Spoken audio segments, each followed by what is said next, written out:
quem já passou de fase foi o Vasco. O time sofreu e não foi pouco em São Januário, mas o Léo Jardim garantiu a vaga nos pênaltis. Parece até a Copa do Brasil do ano passado, mas tô falando da de 2025 mesmo.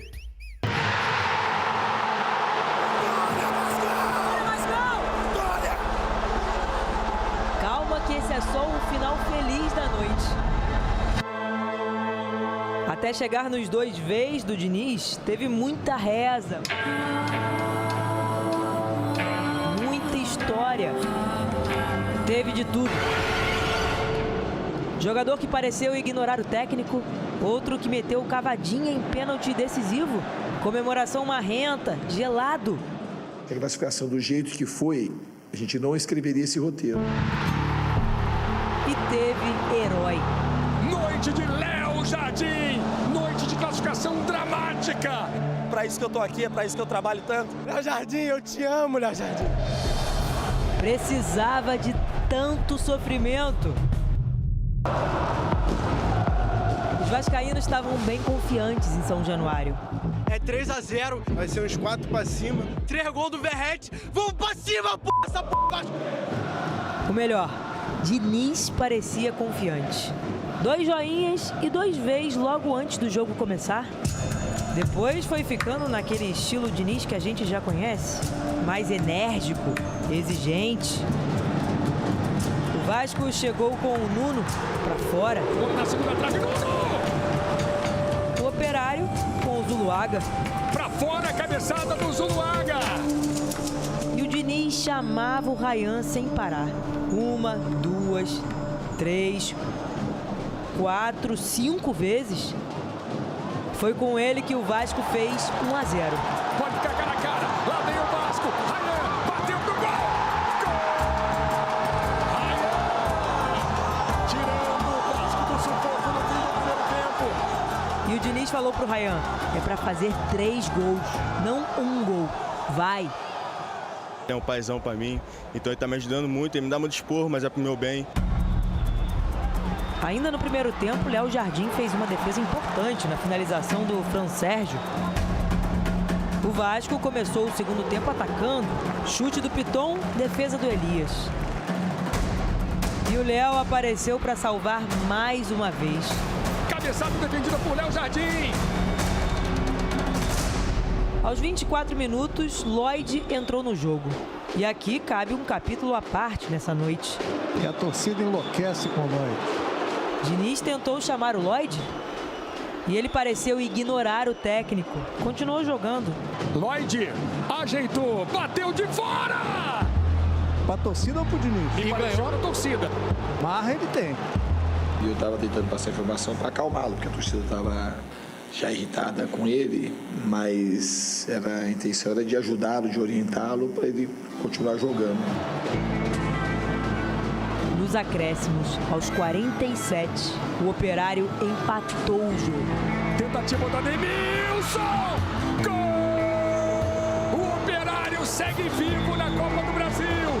O Lloyd ficou desestabilizado no chão. Vamos para a definição por pênaltis.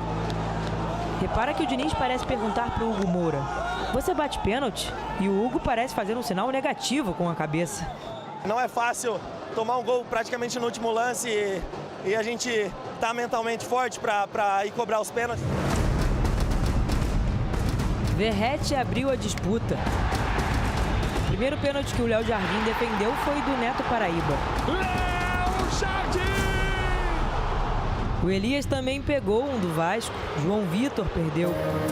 Hugo Moura foi só o 7º batedor do Vasco e fez 6-5. Era a vez do Cristiano. Se ele perdesse, o Operário estava eliminado. Bateu pênalti com cavadinha! Depois, Paulo Henrique perdeu e a situação se inverteu. O Léo Jardim tinha que pegar para o Vasco continuar vivo. Thales bateu o pênalti! Léo, sensacional, Jardim! E aí chegou a vez dele. Que noite pro Lloyd, hein? E o Lloyd fez 7-6 para o Vasco. Se o Léo Jardim defendesse, acabava. Lá vem Alan Godoy, lá vem o Operário, Alan bateu! Léo! Se o Fernando Diniz totalmente errado, mas pelo menos terminou desse jeito, com o Léo Jardim salvando o time mais uma vez na Copa do Brasil e se classificando para as oitavas de final da competição. Comemorar essa vitória difícil, suada, mas também ter a cabeça no lugar, porque a gente tem muita coisa para melhorar e muita coisa pela frente ainda. Vitória, Vascão! Bora, Vascão! Vitória! Sentimento inexplicável. Quase morri aqui na arquibancada, mas tô vivo, tá todo mundo vivo, todo mundo indo embora bem, graças a Deus. É só o início dessa relação entre o Fernando Diniz e a torcida do Vasco. Início intenso demais. Aos poucos, eles vão se entendendo. Vitória, Vascão! Na segunda passagem do Diniz, começando muito bem no Vasco. Falando sobre Léo Jardim, agora são 8 pênaltis defendidos por ele no Vasco, né? Você viu 3 aí. E o curioso é que a maioria foi caindo para o canto direito dele. Olha ele grandão aqui, um monte de bola lá do lado direito. Relembrando, Robles, Água Santa, canto direito, pegou. Kevin Andrade do Fortaleza, canto direito, pegou de novo. Canóbio ainda pelo Atlético Paranaense. Tudo pela Copa do Brasil do ano passado, ó. Léo Jardim pegou também. Agora vamos para o canto esquerdo, que o homem também é bom. Gabigol, no Carioca. Jogando pelo Flamengo. E o Wellington Rato, jogador do São Paulo, Brasileirão de 2023. É fera o Léo Jardim. Ontem, 2 heróis da noite. O primeiro, o Léo Jardim, obviamente. Lógico. Alguém discorda? E o segundo, o Verratti. Fernanda? O Verratti?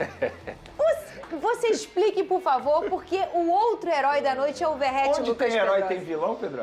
Tem. Teve Sempre ontem? tem. Um monte. Tem o bem e o mal, Vini. Eles andam lado a lado, a linha é tênue. Eu não A linha aguento é mais. tênue. Esse é o futebol. O Verratti, Fernanda, ele não fez uma boa partida, tá? Ele não fez gol, ele não conseguiu... Teve até um gol que ele perdeu no momento que o Lodge deu o passe para ele acabou demorando para poder chutar. Assim, se a gente for colocar a partida do Verratti, foi pior do que as últimas que ele tinha feito. Só que na hora do pênalti, meu amigo, e aí você vê o que é uma liderança positiva e uma liderança que faz total diferença no jogo mental de todas as equipes e principalmente numa disputa de pênalti. O Operário tinha a oportunidade de fazer o gol que ia dar a classificação ao Operário. O jogador do Vasco tinha perdido e o Operário tinha na cobrança alternada aquele momento para fazer o pênalti. Antes da cobrança, antes da caminhada que você passa tudo na sua cabeça, o senhor Verratti arrumou uma confusão ali e aí veio o Hugo Moura, veio o Tietê, veio todo mundo desestabilizando o jogador do Operário. O que aconteceu depois? O que, Pedrosa? O Operário perdeu o pênalti. Então, tem que respeitar o homem, é realmente uma liderança muito positiva e que fez total diferença naquele momento da partida. Mas o grande personagem é o Léo Jardim. Chegou a hora. A gente quer saber, Léo Jardim? Já mostramos aqui Léo Jardim, não foi, ô Venê? Já tá visto. Grande goleiro é Léo Jardim. Queria ele no meu fogão. Agora tem meu John lá também, tá bom? Mas é um grande goleiro. Porém, eu quero ver você, eu quero ver o senhor... Eu não vou falar isso não, que você pode cortar mal. Nervoso! Vamos lá.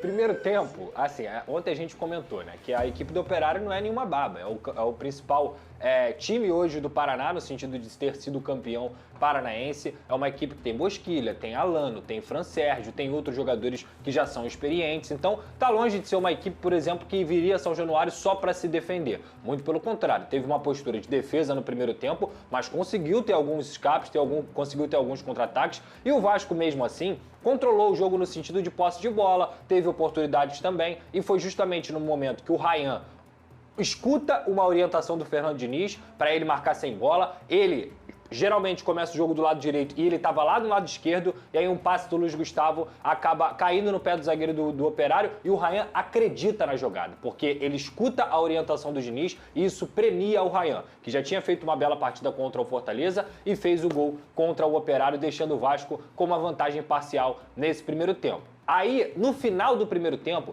você já sentia um sinal de desgaste dessa equipe. Vale lembrar, o Vasco veio da Argentina contra o Lanús, jogou no sábado contra o Fortaleza e só foi substituir aos 41 minutos, e de sábado para terça é um curto período de tempo para você descansar. Então, claramente, esses jogadores sentiram um desgaste. Só que o segundo tempo, quando virou para o intervalo, o Diniz voltou com a mesma equipe e o Vasco ficou 20, 25 minutos sem conseguir jogar. O Operário começou a ganhar campo, empurrar o Vasco nas linhas, o Vasco até tentava sair sair com os escapes ali de contra-ataque. Teve uma oportunidade com o Piton que ele achou pro Verratti, depois um chute de fora da área também, que o goleiro fez uma belíssima defesa, mas o Operário estava gostando da partida. E a sensação que passava é que a qualquer momento o Operário poderia ter feito gol. E aí, os cruzamentos que são o terror do Vasco, acaba punindo o Vasco da Gama naquele momento. Só que antes do gol, do fatídico gol, eu acho que o Fernando Diniz demora a mexer. Porque ele mexe, tira o Coutinho e o Nuno, que já estavam cansados naturalmente, e ele coloca o Matheus Carvalho e o Lloyd, que é o tal personagem da partida além do Léo Jardim. A gente já vai falar dele. Vou falar, então não vou nem falar agora. Isso. O Lloyd entra, isso não consegue surtir um grande efeito na equipe do Vasco.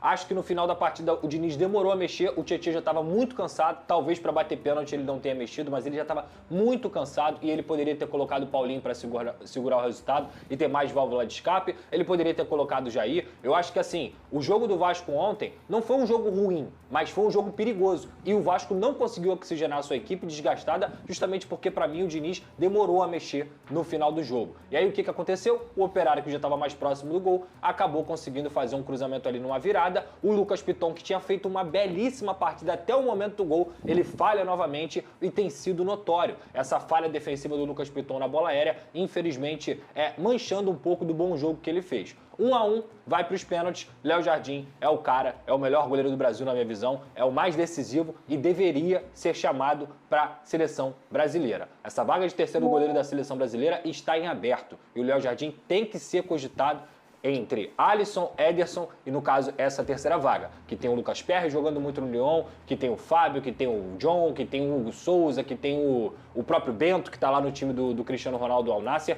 O Léo Jardim não deve a esses goleiros em nada. E a fase dele, não é fase mais, são 2 anos desde que ele vestiu a camisa do Vasco jogando em altíssimo nível. Então tem que parabenizar o Léo Jardim, porque é um grande goleiro. Você falou que o Rayan escutou a questão aí do Diniz e por isso conseguiu performar ali e fazer o gol. Venê, mas tem um cara que não quis escutar o Diniz. Ele ficou de pirracinha e eu quero saber o quanto isso pode ter atrapalhado o enredo da partida do Vasco. Porque o Lloyd fez um gesto pro Diniz e para a comissão logo após uma finalização, né, pelo Vasco. E eu quero saber o que aconteceu. O Lloyd fez isso aqui, tá? Mas antes disso, tem um corte que é um pouco antes disso, né, Pedrosa? Em que o Diniz fica, Lloyd, chamando ele, Lloyd. E ele, depois filmam ele e ele faz assim, ó, deixa ele falar, uma coisa assim, né? Sim, foi isso mesmo. Depois que ele chuta gol, aliás, ele fez aqui, ele fez o gol? Não. Ele fez o gol, não? Eu confesso que quando eu vi o replay, eu achei que tivesse sido gol. Porque eu falei assim, o cara não gritou gol pra ele fazer esse gesto? Não, porque não foi no gol, mínimo não. ele fez um gol. Ele só acertou o gol. Que é o básico, né? Eu não sei, acho que sim. Que atacante costuma fazer, geralmente. Eu já vou contigo, a história foi essa. Venê Casagrande, o quanto isso você acha que pode desestabilizar ali? Porque o gol do Vasco foi uma bobeira naqueles minutos finais ali de lampejo, assim. Não tô botando a culpa no Lloyd, não, gente, pelo amor de Deus. Mas isso acaba atrapalhando um pouco, Venê. Olha, Fernandinha, quem sou eu pra dizer isso? Mas é óbvio que o Lloyd atrapalhou de alguma maneira a atuação dos demais jogadores e até mesmo deve ter irritado o técnico Fernando Diniz. Eu acho que vai além de atrapalhar o time. Eu acho que isso aí é falta de respeito com o profissional, no caso o treinador, que é o comandante dele. E repito, se ele tivesse feito isso aqui depois de fazer um gol, a gente poderia até tentar entender a situação. Mas ele fez isso depois de ter acertado o gol e nem foi gol. E para piorar a situação dele, logo depois o Vasco toma um gol de empate que quase fez o Vasco ser eliminado de uma maneira precoce, passando vexame na frente dos torcedores dentro de São Januário, que tem sido seu principal jogador na temporada. Sim. E não só nessa temporada, nos últimos anos. Então eu achei total falta de respeito do Lloyd. Inclusive isso aconteceu horas depois de Souza, que agora é ex-jogador do Vasco da Gama, ter comentado sobre a situação do Lloyd. Falado que assim, é bom jogador, mas precisa de uma orientação psicológica, porque de fato é um jogador que demonstra esse tipo de situação e deve ter demonstrado várias vezes durante os treinamentos e a gente não sabe. Para ele fazer isso publicamente em um jogo, eu não tenho dúvidas que ele faz isso no dia a dia. Só que não pode fazer mais. Inclusive, a diretoria, a atual gestão, o Felipe, no caso, e o próprio Fernando Diniz tem que chamar esse jogador numa sala e conversar com o jogador, porque isso não pode acontecer. Imagina se todos os jogadores começarem a fazer isso com o treinador, é o comandante, isso é falta de respeito. Ele não gosta do treinador, ele não quer ouvir o treinador, beleza, depois conversa com o Fernando Diniz. Agora, fazer isso publicamente, é óbvio que atrapalhou não só a vida dele a vida também de outros jogadores dentro da partida, porque isso deve ter causado um certo desconforto com os outros atletas. Imagina na hora do jogo até, né? Pois é, imagina o Verratti, não sei que é se o todo capitão. mundo viu, mas assim, quem viu fica...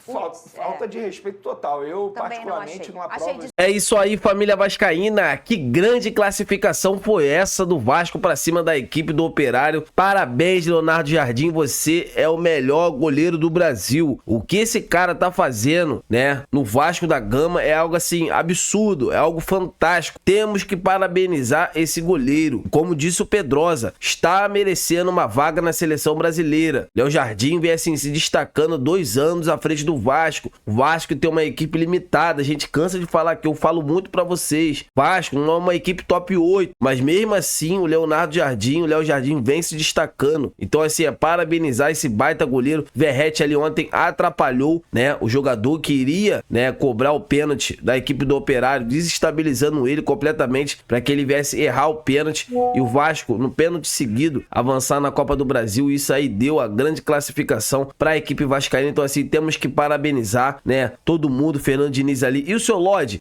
você vai ter que ser chamado, né, a atenção do Fernando Diniz, do Felipe, porque esse tipo de atitude não tem como mais você continuar, né, se continuar com essas atitudes assim, o Vasco não dá mais. O Vasco vai ter que te emprestar para outro time, vender, não sei. Você tem que ser profissional, você nem fez o gol, sabe? Aí colocando pulmão no ouvido, isso é uma vergonha, como se fosse algum craque. Não, você tem o treinador tá ali pra te auxiliar. A torcida já tava pegando no pé do Lodge, entendeu? Então assim, que bom que o Lodge fez o pênalti, né? Fez, né, o gol da decisão. E agora é pensar no próximo adversário.